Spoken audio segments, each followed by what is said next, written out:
Hello everyone. आज मेरे पास आपके लिए कुछ इडियम्स हैं। इडियम्स क्या होते हैं मैं आपको बता देता हूँ। इडियम्स होते हैं मुहावरे। आई एम श्योर आपने मुहावरे कभी ना कभी कहीं ना कहीं सुने होंगे। जैसे आपने सुना होगा बंदर क्या जाने अदरक का स्वाद, या फिर आपने सुना होगा ऊँट के मुंह में ज़ीरा। इसी तरह से हम मुहावरों को इंग्लिश में इडियम्स कहते हैं। इडियम्स बहुत इंपॉर्टेंट होते हैं। अगर आपको अपनी इंग्लिश इम्प्रूव करनी है, ब्यूटीफाई करनी है, तो आप इडियम्स का इस्तेमाल कर सकते हो। और पहला इडियम जो मेरे पास आपके लिए है वो है नाच न जाने आंगन टेढ़ा। इसे हम कहाँ इस्तेमाल करते हैं और कैसे करते हैं मैं आपको बता देता हूँ।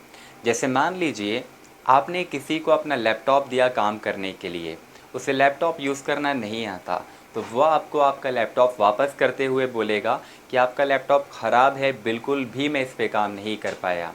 सो यू कैन से नाच ना जाने आंगन टेढ़ा।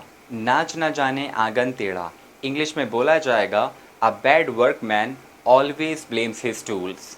I repeat, a bad workman always blames his tools. और दूसरा इडियम मेरे पास आपके लिए है घर की मुर्गी दाल बराबर।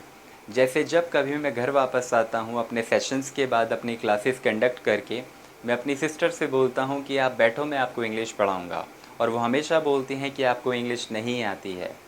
तो तब मैं बोलता हूँ घर की मुर्गी दाल बराबर।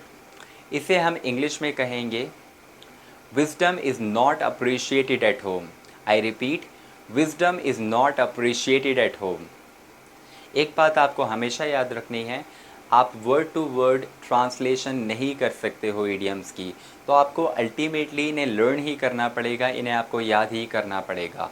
अगर आप ट्रांसलेशन करते हो हिंदी से इंग्लिश में इडियम्स की, तो हमेशा आप गलती कर बैठोगे। तो इसीलिए it is so very important for you to learn the idioms. Okay, that's all from my side. If you want to learn more such content, you can follow us on Instagram and YouTube.